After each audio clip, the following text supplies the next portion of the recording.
Hi there, hope you're well. In today's video, I'm going to show you 4 ways that you can develop your hand technique by experimenting and adjusting your grip to discover for yourself how to better hold the sticks.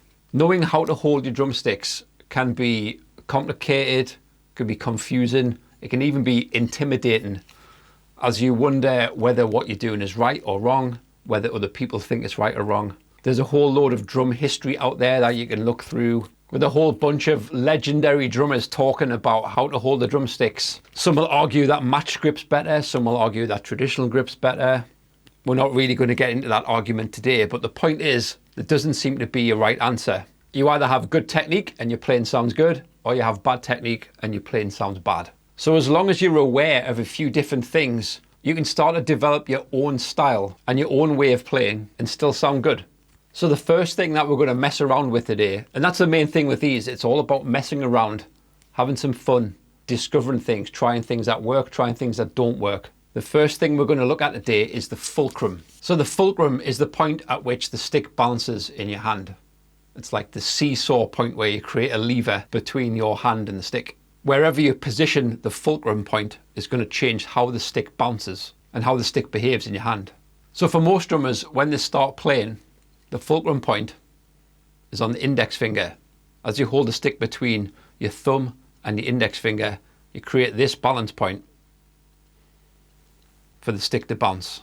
But for the purpose of this little experiment, and we're going to go further into this in point 4 later on, so stick around for that, we're going to move this fulcrum point back onto the middle finger instead.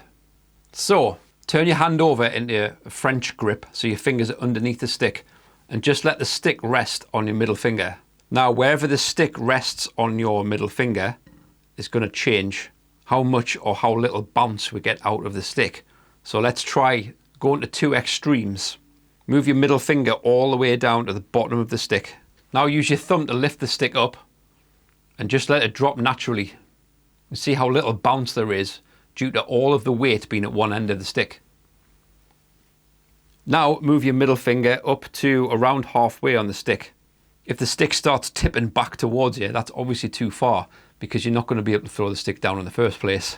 If we do the same thing again, we feel like the stick is too light and there's too much weight now at the back of the stick. So we need to find the sweet spot between those 2 extremes, between right at the end and between around halfway, in order to finally balance the stick in our hand so we've got enough weight to throw it down and we create enough bounce to let the stick do more of the work, right? It's all about using minimal effort and letting the stick do more of the work. So for me, that's right around where the flag is on a Vic Firth drumstick. That's usually where my middle finger is positioned for the fulcrum point. But in certain situations that might change. If I want the stick to feel a bit heavier, I might grip a little further down the stick. If I want the stick to be a bit lighter and get more bounce out of the stick, I might creep my hand up. So it's good to try and get used to making these little adjustments as you play and see how it affects whether you're trying to play faster, whether you're trying to play louder, whether you're going from singles to doubles, whatever you're trying to switch between, you might need to make a little adjustment in your grip. And more importantly, it's what works for you. My fulcrum point being there is what works for me with this particular stick. You might use heavier sticks, lighter sticks, longer sticks, shorter sticks. We're all different, so it's not a one-size-fits-all thing, and that's the point with most of these things we're going to look at today. It's all about what works for you. So experiment with this and just be aware of it when you're playing things, like where is the fulcrum point, where's the stick balanced in my hand, and is it working for me or not? The second thing that we're going to experiment with today is the tension of your grip, how tight or how loose you hold the sticks. Again, that can be another thing that's confusing if you're not sure how you should be holding your sticks. And again, there's no right answer to the question. It's all dependent on what you're trying to do. As you play through various sticking patterns, different volumes, different tempos, you might need to adjust how tight or how loose you hold the stick. It's also pretty impossible to tell by watching other drummers how tight or how loose you should hold this drumstick, because the difference between a tight grip and a loose grip can be so subtle. You know, you couldn't tell, especially when someone's playing and you're watching from an audience kind of point of view. you can't really tell how someone's holding the drumstick, so you have to feel it out for yourself. Let's take a simple pattern like a single stroke roll and just adjust the tension as we play. We're going to go from one extreme to the other and then explore the middle ground between the two. Start playing and gradually increase the tension in your grip. You'll reach a point where you know it's definitely too tight. Your arm will start to lock up, there'll be no bounce at all from the stick, and the sound you produce will be all choked and buzzy. Now, as you loosen off, you'll start to feel where too loose is. You start to lose control of the stick in your hand. You struggle to maintain any kind of consistency in your strokes and in your timing. And once you know where those two extremes are, you can start to play around between them. A little bit less tight, a little bit less loose. Find the middle ground and keep adjusting and just trust your own instinct. Again, this is going to change depending on what you're playing, what sticking pattern you're playing, what volume you're trying to play at, what tempo you're playing at. If it feels good and sounds good, then it is good. The third thing to look at today is the rotation of your wrists. You might already be familiar with variations of matched grip, from German grip through to American grip to French grip, but they don't really tell the whole story. They're just markers to some extent. Let's again play single strokes just to keep it simple. Start in a German position, and as you play, start to rotate through American grip, through to French grip, and then take it back again through American grip, back to German grip. You can feel that there's way more positions than just those three. Every degree of rotation feels quite different, and it might make you feel more comfortable when playing certain things. Again, it's all about context, and all of these variations are just different tools for your toolbox.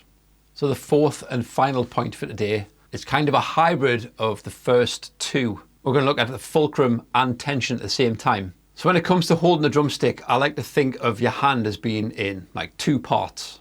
You've got the front part, which is your thumb and your index finger, like this pincer at the front. And then you've got the other three fingers, which usually always stay together and act like a little paddle at the back. So if you change where you hold the stick, either pincer or paddle, think of the fulcrums from earlier on, right? That's your index finger fulcrum if you're using the pincer. It's your middle finger fulcrum if you chuck it back onto the paddle there. And now you can kind of change the ratio of both of those by making slight adjustments on the stick. So you don't have to fully hold it at the front. You don't have to fully hold it at the back. You can do.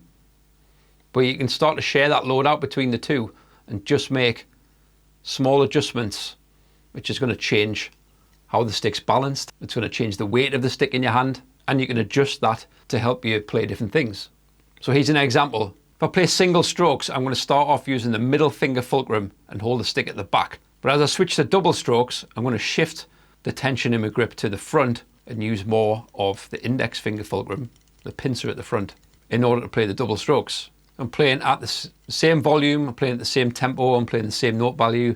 The only thing I'm changing is the sticking pattern between singles and doubles. But to make that feel more comfortable in my hand, I need to shift that grip tension and the fulcrum point. And that's just one example. Think of how many different sticking patterns there are and how many different things you can play. It's pretty endless really, so you've just got to figure it out for yourself. These kind of things can only make sense to you if you try them out yourself. You can acquire all the knowledge of these different grips and different techniques and all that kind of thing, but to fully understand it, you have to do it yourself. So try and incorporate these things into your practice and build up an awareness of them. Don't be afraid to try things out and try new things. Don't be afraid to ask questions. What if I try this? What if I try that? Even if something doesn't work, you're going to have gained something from that. I hope you enjoyed this video. If you did, please give it a like and subscribe to the channel, and I'll see you in the next one.